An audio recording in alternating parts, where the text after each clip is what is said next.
तो सबसे पहले आता है कि बहुभुज क्या है।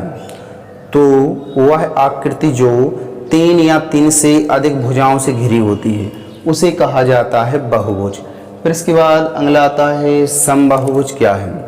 तो वह बहुभुज जिसके सभी आंतरिक कोण और भुजा का मान समान हो तो उसे कहा जाता है समबाहुभुज कहा जाता है। इसके बाद अगला आता है उत्तल बहुभुज क्या है।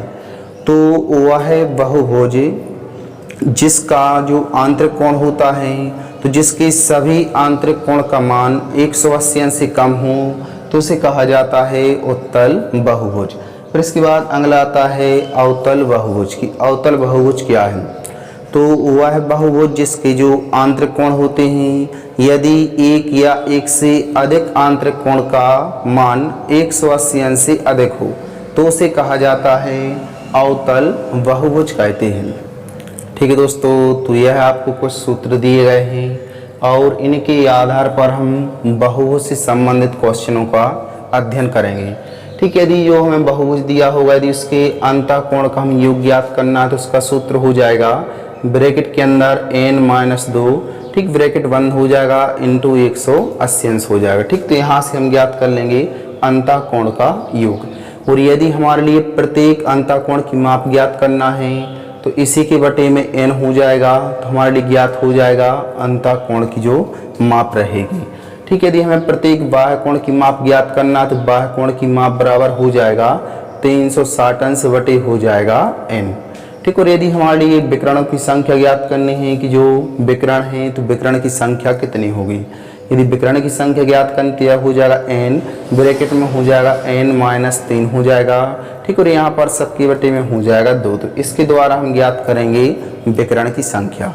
ठीक, और यहाँ पर जो n दिया गया है तो n प्रदर्शित करेगा भुजा को। ठीक है दोस्तों, तो जो हम भुजाओं की संख्या दी होगी ठीक तो उसको प्रदर्शित करेगा यहाँ पर n। फिर इसके बाद एक और हम नोट करके लिख लेंगे जैसे कि जो आंतरिक कोण होता है और बाह्य कोण, तो आंतरिक कोण और बाह्य कोण का योग होता है 180 अंश होता है। ठीक है, तो जो आंतरिक कोण रहेगा और बाह्य कोण रहेगा तो उन दोनों का योग होता है 180 अंश।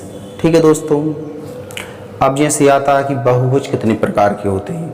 तो जो बहुभुज हैं तो जिसमें 3 या फिर 3 से अधिक तो भुजाओं को प्रदर्शित करेगा n। ठीक, और यहाँ पर जो n का मान है तो यह 3 से अधिक होना चाहिए या फिर 3 के बराबर होना चाहिए तब यह बहुभुज माना जाएगा।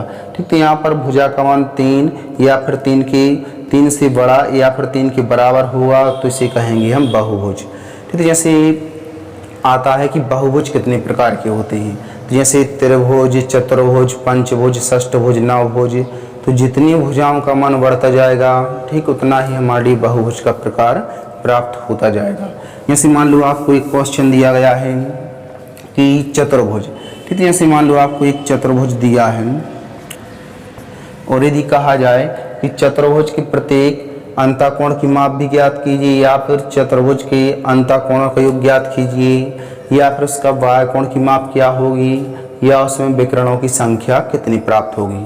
ठीक, तो यहाँ पर आपको एक क्वेश्चन दिया गया है कि जो चतुर्भुज है तो उसमें हमारे लिए इन चारों का मान ज्ञात करना है क्रमशः कितना प्राप्त होगा।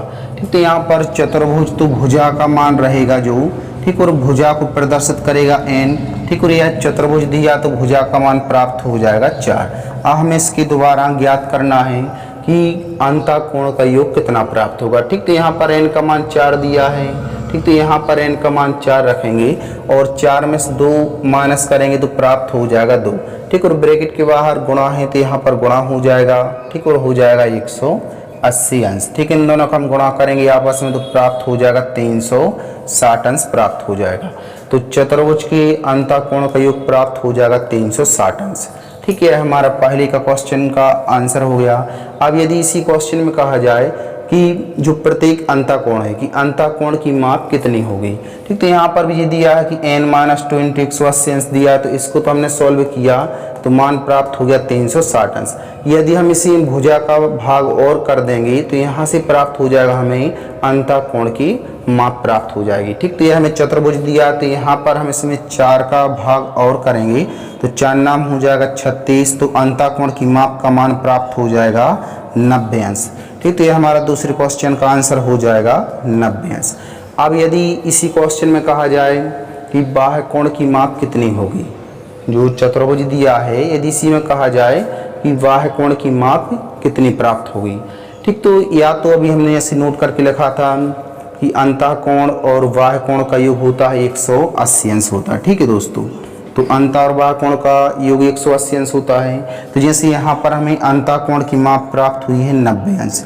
ठीक, तो अंत और बाह्य का योग 180 अंश होगा और अंतःकोण का मान यदि 90 अंश है, तो बाह्य और अंतःकोण के योग में से यदि हम अंतःकोण का मान अलग कर लेंगे तो मान प्राप्त हो जाएगा हमारे लिए बाह्य कोण का। तो 180 अंश में से 90 को अलग करें तो मान प्राप्त हो जाएगा 90 अंश। ठीक, तो या तो हम इस प्रकार से 180 अंश में से घटाकर कर सकते हैं, या फिर यहीं पर मान रख लें कि बाह्य कोण की माप बराबर हो जाएगा 360 अंश बटे हो जाएगा n। ठीक, तो यह हो जाएगा 360 अंश। अब यहाँ पर जो भुजा का मान दिया तो भुजा का मान 4 है। ठीक, तो बटे हो जाएगा 4, 4 से कैंसिल करेंगे 4 नाम 36। ठीक, और यहाँ पर 0 रखें तो मान प्राप्त हो जाएगा 90 अंश। तो या तो भुजा का ही डायरेक्ट भाग कर दो या फिर 180 अंश योग में से अलग कर लेंगे तो भी हमारे लिए मान प्राप्त हो जाएगा। ठीक है दोस्तों, अब जैसे मान लो यदि इसी क्वेश्चन में कहा जाए कि विकर्ण की संख्या कितनी प्राप्त होगी।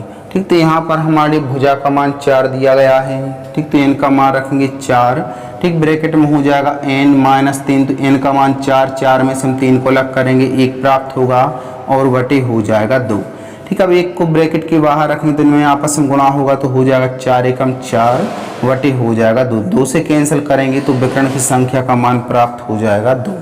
ठीक, या फिर जैसे हम आकृति बनाकर भी देख लें तो यह हमारा बन गया चतुर्भुज। ठीक, और जो विकर्ण डालते हैं तो उनके आमने सामने शीर्ष मुख से डाले जाते हैं। ठीक, तो जैसे एक शीर्ष मुख इन दोनों को लें, ठीक, तो एक विकर्ण ये हो जाएगा। ठीक, इन दोनों शीर्ष मुख को लेंगे तो यहाँ से एक विकर्ण हमें ये प्राप्त हो जाएगा। तो यहाँ से विकर्ण की संख्या का मान प्राप्त हो जाएगा 2।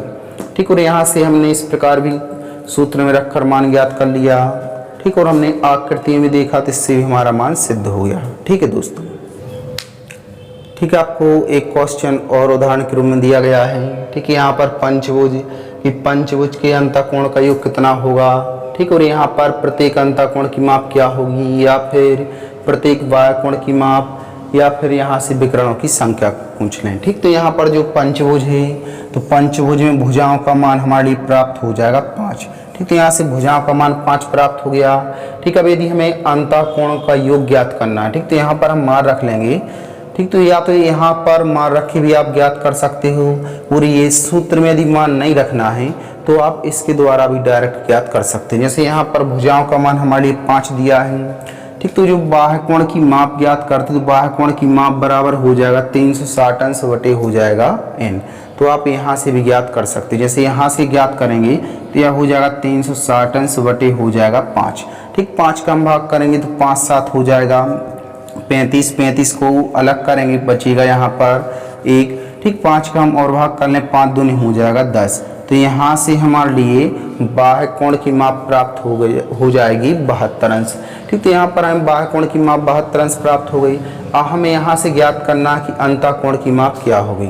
तो बाह्य कोण और अंतःकोण का योग होता है टोटल 180 अंश। ठीक, तो यहाँ से इन दोनों का योग होता है 180 अंश। तो इन दोनों के योग में से हम बाह्य कोण का मान अलग कर लेंगे तो हमारे लिए प्राप्त हो जाएगा अंतःकोण का मान। ठीक, तो यहाँ से हमने 180 अंश में से 72 को अलग किया तो प्राप्त हो जाएगा 108 अंश प्राप्त हो जाएगा। तो जो 108 अंश प्राप्त होगा तो यह प्राप्त हो जाएगी अंतःकोण की माप प्राप्त हो जाएगी। ठीक है दोस्तों, तो या तो इस प्रकार से ज्ञात कर सकते हैं। अब यदि इसी में कहा जाए कि अंतःकोण का योग कितना प्राप्त होगा तो अंतःकोण की माप हमारे लिए प्राप्त हो गई 108 अंश। ठीक, और अंतःकोण का हम योग ज्ञात करना तो यहाँ पर भुजाओं का मान 5 दिया तो इसमें हम 5 का गुणा कर लेंगे तो यह प्राप्त हो जाएगा 25 40 5 एकम 5। तो मान प्राप्त हो जाएगा 540 अंश। तो इस प्रकार भी याद कर सकते हैं। या फिर यदि हम डायरेक्ट इसी में मान रख लें तो यहाँ पर 5 में से हम 2 को अलग करेंगे प्राप्त हो जाएगा इंटू हो जाएगा 180 अंश। ठीक, इनका भी आपस में गुणा करें तो 18 × 54 तो मान प्राप्त हो जाएगा 540 अंश। तो इस प्रकार भी ज्ञात कर सकते हैं, या फिर इनको जो बाह्य कोण का मान प्राप्त होगा उसे इन दोनों के योग में से अलग करेंगे तो हमारे लिए प्राप्त हो जाएगा अंतःकोण का मान। ठीक, और जो अंतःकोण का मान प्राप्त होगा और यदि अंतःकोण के सभी का योग पूछा जाए तो उसमें हम भुजा का गुणा कर लेंगे तो प्राप्त हो जाएगा अंतःकोण का योग। इस प्रकार भी आप ज्ञात कर सकते हो। अब यदि इसी क्वेश्चन में कहा जाए कि विकर्ण की संख्या कितनी प्राप्त होगी, ठीक, तो यहाँ पर n का मान हो जाएगा 5। ठीक, और यहाँ पर 5 में से 3 को अलग करेंगे प्राप्त हो जाएगा 2। ठीक, और बटे आ जाएगा हमारा 2, तो 2 से 2 कैंसिल हो जाएगा, तो यहाँ पर विकर्णों की संख्या प्राप्त हो जाएगी 5। ठीक, इसके बाद जैसे अगला आपको उदाहरण के रूप में दे रहे हैं, यदि मान लो आपको अंतःकोण का योग का मान दिया गया है 900 अंश। ठीक, यहाँ से अंतःकोण का योग का मान दिया 900 अंश, और यदि क्वेश्चन में कहा जाए कि अंतःकोण की माप क्या होगी या बाह्य कोण की माप क्या होगी या विकर्णों की संख्या कितनी प्राप्त होगी, यदि हमारे लिए इन सभी का मान ज्ञात करना है तो यहाँ पर अंतःकोण का योग दिया गया है 900 अंश दिया है। ठीक, तो यहाँ पर अंतःकोण का योग का सूत्र होता है ब्रैकेट में n-2 इंटू 180 अंश होता, तो बराबर हो जाएगा n-2 इंटू हो जाएगा 180 अंश बराबर आ जाएगा 900। ठीक है, 0 से 0 कैंसल, 18 पंचे हो जाएगा 90, तो ये हो जाएगा n-2 बराबर आ जाएगा 5। ठीक है, यहाँ से पक्षांतर करेंगे तो n बराबर हो जाएगा 5। ठीक है, माइनस का दूसरे पक्ष में जाएगा तो प्लस का हो जाएगा 2, तो 5 और 2 प्राप्त हो जाएगा 7। तो यहाँ से हमारे लिए भुजा का मान प्राप्त हो गया 7। ठीक, अब यदि इसी क्वेश्चन में कहा जाए कि अंतःकोण की माप क्या होगी, तो जो हमें इनका योग दिया, यदि हम योग में 7 का भाग करेंगे तो हमारे लिए प्राप्त हो जाएगा अंतःकोण की माप प्राप्त हो जाएगी। ठीक है दोस्तों, और यदि इसी क्वेश्चन में बाह्य कोण की माप कहें तो या तो भुजा का मान जो 7 प्राप्त हुआ तो 7 का 360 भाग कर देंगे तो बाह्य कोण की माप प्राप्त हो जाएगी, या फिर 7 का भाग हम 900 में करेंगे तो यहाँ से हमारे लिए अंतःकोण की माप प्राप्त हो जाएगी, और अंतःकोण की माप को यदि 180 अंश में से अलग कर लें तो यहाँ से मान प्राप्त हो जाएगा हमारे लिए बाह्य कोण का। अब यदि इसी क्वेश्चन में कहा जाए कि विकर्ण की संख्या का मान कितना प्राप्त होगा, ठीक, तो यहाँ पर हम इस वाले सूत्र में मान रख लेंगे तो आपको प्राप्त हो जाएगा विकर्ण की संख्या का मान प्राप्त हो जाएगा। ठीक है दोस्तों, ठीक, इसके बाद जैसे मान लो आपको दिया गया है कि जो अंतःकोण है, यदि अंतःकोण की माप दे दी जाए 60 अंश। ठीक है, यदि अंतःकोण की माप 60 अंश दे दी जाए और यदि क्वेश्चन में कहा जाए कि अंतःकोणों का योग कितना प्राप्त होगा या फिर बाह्य कोण की माप कितनी होगी या फिर विकर्णों की संख्या कितनी होगी, तो यहाँ पर जो हमारी अंतःकोण की माप दी गई है तो यह दी गई है 60 अंश। ठीक, तो ये 60 अंश को या तो हम इस सूत्र के बराबर रख लेंगे तो यहाँ से हम भुजा का मान प्राप्त हो जाएगा, और जिसका मान पूछेंगे यहाँ पर तो यहाँ पर हम भुजा का मान रख लें तो हमें उसका मान प्राप्त हो जाएगा। तो एक तो ये तरीका है कि आप इसी सूत्र के बराबर में रखकर भी कर सकते हो, या फिर दूसरा तरीका ये रहेगा कि यहाँ पर अंतःकोण की माप का मान हमें 60 अंश दिया है, और यदि अंतःकोण और बाह्य कोण यदि हम इन दोनों का योग करते हैं तो इन दोनों का योग का मान प्राप्त होता है 180 अंश होता है। तो यहाँ पर अंतःकोण की माप जो 60 अंश दी है, यदि हम इन दोनों की योग 180 अंश में से 60 अंश को अलग करेंगे तो यहाँ पर मान प्राप्त हो जाएगा हमारे लिए 120 अंश। तो जो 120 अंश प्राप्त होगा तो यह प्राप्त हो जाएगा हमारी बाह्य कोण की माप। तो अंतःकोण की माप में क्वेश्चन में 60 अंश दी गई थी, इसे हमने 180 अंश में से अलग किया तो मान प्राप्त हुआ 120 अंश, और जो 120 अंश है तो यह प्राप्त हो गया हमारी बाह्य कोण की माप। अब इसी के द्वारा हम ज्ञात कर सकते हैं भुजा का मान, क्योंकि बाह्य कोण बराबर होता है 360 अंश बटे n बराबर हो जाएगा बाह्य कोण। ठीक, तो बाह्य कोण का मान हमें 120 अंश प्राप्त हुआ है। ठीक, तो यहाँ पर 0 से 0 कैंसिल हो जाएगा, 12 एकम 12, 12 तिया हो जाएगा 36। ठीक, इसका गुणा कर दिया हो जाएगा 3 बराबर पहुँच जाएगा n। तो यहाँ से हमारे लिए भुजा का मान प्राप्त हो जाएगा 3। ठीक, अब यदि इसी क्वेश्चन में कहा जाए कि इनका योग कितना प्राप्त होगा, कि जो अंतःकोण है इनका योग कितना होगा, तो यहाँ पर अंतःकोण की माप का मान 60 दिया है और भुजा का मान प्राप्त हुआ 3। तो 60 में हम 3 का गुणा करेंगे तो यहाँ से प्राप्त हो जाएगा अंतःकोण का योग, तो ये अंतःकोण का योग हो जाएगा 180 अंश आ जाएगा। या फिर यहाँ पर मान रख लेंगे तो भुजा का मान जो हमें 3 प्राप्त हुआ तो यहाँ पर 3 रखेंगे, 3 में से 2 को माइनस करेंगे प्राप्त होगा 1, और 1 में 180 अंश का गुणा करेंगे तो प्राप्त हो जाएगा 180 अंश।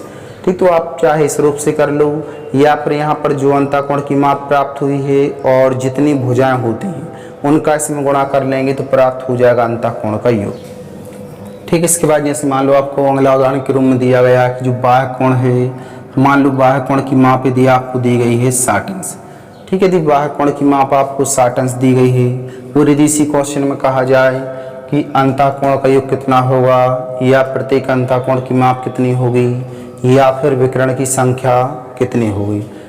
ठीक, तो इनके द्वारा हम ज्ञात कर सकते हैं। तो यहाँ पर जो हमारे लिए बाह्य कोण की माप है तो बाह्य कोण की माप हमें दी गई है 60 अंश और बाह्य कोण की माप बराबर होता है 360 अंश बटे हो जाएगा n बराबर आ जाएगा 60। ठीक है, यदि हम कैंसिल करें तो 0 से 0 कैंसिल हो जाएगा, 6 कम 6 6 6 हो जाएगा 36। ठीक, तो इसका त्रिज्या गुणा होगा तो यहाँ पर हो जाएगा भुजा का मान प्राप्त हो जाएगा 6। ठीक, तो ये हमारा षष्ठभुज हो जाएगा। तो यहाँ से भुजा का मान 6 प्राप्त हुआ। अब यदि इसी क्वेश्चन में कहें कि अंतःकोण का योग या फिर अंतःकोण की माप का मान क्या होगा। ठीक, तो अभी हमने किया था कि जो अंतःकोण और बाह्य कोण होता है इन दोनों का योग का मान होता है 180 अंश होता है। ठीक, बाह्य कोण की माप हमें क्वेश्चन में 60 अंश दी गई है। यदि हम 180 अंश में से 60 को अलग करेंगे तो जो शेष बचेगा तो वह हो जाएगा हमारा अंतःकोण की माप। तो 180 अंश में से हम 60 को अलग करेंगे तो मान प्राप्त हो जाएगा 120 अंश। ठीक, तो यहाँ से जो अंतःकोण की माप होगी तो उसका मान प्राप्त हो जाएगा 120 अंश। अब यदि इसी क्वेश्चन में कहा जाए कि अंतःकोण का योग क्या होगा तो जो हमारी अंतःकोण की माप प्राप्त हुई है यदि हम उसमें भुजा का गुणा कर लेंगे तो प्राप्त हो जाएगा आपको अंतःकोण का योग। ठीक, तो 120 में यहाँ से हम 6 का गुणा करें तो 12 6 72 तो मान प्राप्त हो जाएगा 720 अंश और यह हो जाएगा हमारा अंतःकोण का योग। इस प्रकार भी ज्ञात कर सकते हैं या फिर यहाँ पर n का मान 6 रख लें तो 6 में से हम 2 को अलग करेंगे प्राप्त होगा 4 और 4 का 180 में गुणा होगा तो प्राप्त हो जाएगा 18 चौकी 72 तो मान आ जाएगा 720। अब यदि इसी क्वेश्चन में कहा जाए कि विकर्ण की संख्या क्या होगी। ठीक, तो भुजा का मान यहाँ पर 6 प्राप्त हुआ तो n का मान 6 रखेंगे। ठीक, तो यह हो जाएगा 6। ठीक, और ब्रैकेट को तोड़ेंगे तो गुणा होगा। ठीक, और यहाँ पर 6 में से 3 को अलग करेंगे प्राप्त हो जाएगा 3 बटे हो जाएगा 2। 2 से कैंसिल करेंगे 2 एकम 2 2 3 हो जाएगा 6 3 का हो जाएगा 9। ठीक, तो यहाँ पर हमें विकर्ण की संख्या का मान प्राप्त हो जाएगा 9। ठीक है दोस्तों। ठीक, जैसे अगला क्वेश्चन हमें दिया गया है कि विकर्ण की संख्या का मान हमारे दिया गया है 20। ठीक, जैसे विकर्ण की संख्या का मान 20 दिया गया है और यदि क्वेश्चन में कहा जाए कि अंतःकोण का योग कितना होगा या प्रत्येक अंतःकोण की माप या प्रत्येक बाह्य कोण की माप का मान पूछा जाए कि इनका मान क्रमशः कितना प्राप्त होगा। ठीक, तो यहाँ पर जो विकर्ण की संख्या है तो विकर्ण की संख्या का मान दिया है 20। तो सबसे पहले तो यहाँ से हम भुजा का मान ज्ञात करेंगे और भुजा का मान हमें प्राप्त हो जाएगा तो उसके द्वारा हम बाह्य कोण अंतःकोण की माप या अंतःकोण का योग ज्ञात कर लेंगे। ठीक, तो यहाँ पर इसका मान रख दिया हो जाएगा n। ठीक, और ब्रैकेट में हो जाएगा n-3 बटे हो जाएगा 2 बराबर हमारी विकर्ण की संख्या का मान दिया गया 20। ठीक है, n का आपस में गुणा करें तो n का n में गुणा होगा तो यह हो जाएगा n²। ठीक, n का फिर 3 में गुणा होगा तो यह हो जाएगा। ठीक, यहाँ पर प्लस माइनस माइनस हो जाएगा और n का 3 में गुणा होगा तो हो जाएगा 3n हो जाएगा। ठीक, बराबर बराबर के दूसरे पक्ष में 2 का 20 में गुणा होगा तो मान प्राप्त हो जाएगा 40। ठीक है दोस्तों। अब यहाँ से यह बराबर के दूसरे पक्ष में तो 40। अब इसको यदि हम बराबर में 0 लेकर चलेंगे तो यह हमारा गुणनखंड विधि सॉल्व हो जाएगा। ठीक, तो बराबर के दूसरे पक्ष में 40 से बराबर के हम इस पक्ष में लाएंगे। ठीक, तो यह भी प्लस का था अब इस पक्ष में आगा तो यह हो जाएगा माइनस। ठीक, अब यहाँ से हम बराबर में रख लें 0। ठीक, अब यहाँ से हम गुणनखंड तोड़ सकते हैं और जो गुणनखंड तोड़ा जाता है ठीक, तो उसमें इस प्रकार से हम संख्या रखेंगे नहीं हम जोड़ें घटाएं। ठीक, तो मध्य का मान प्राप्त हो और यदि उन दोनों का आपस में गुणा करें तो अंतिम पद का हमारे लिए मान प्राप्त हो। ठीक, तो यहाँ पर हम इसे इस रूम में तोड़ लें 3 को कि इसे जोड़ें घटाएं तो माइनस का 3n प्राप्त हो और यदि उन दोनों का आपस में गुणा करें तो माइनस का 40 प्राप्त हो। ठीक, इसे हम तोड़ सकते हैं n²। ठीक, यहाँ पर यदि हम माइनस का ठीक है यहाँ पर यदि माइनस का हमने 8n ले लिया और प्लस का यहाँ पर ले लिया हमने 5n। ठीक, तो माइनस हो जाएगा 40 बराबर प्राप्त हो जाएगा 0। अब यदि हम माइनस के 8n में से प्लस का 5n अलग करेंगे तो माइनस का हमें 3n प्राप्त होगा और यदि इन संख्याओं का आपस में गुणा करें तो प्लस माइनस हो जाएगा माइनस 8 पंचे हो जाएगा 40। ठीक, अब यहाँ से हम कॉमन संख्या ले लें कि किस पक्ष में कौन सा दिया है। ठीक, तो इन दोनों में यहाँ पर n दिया तो यह हमें n प्राप्त हो जाएगा।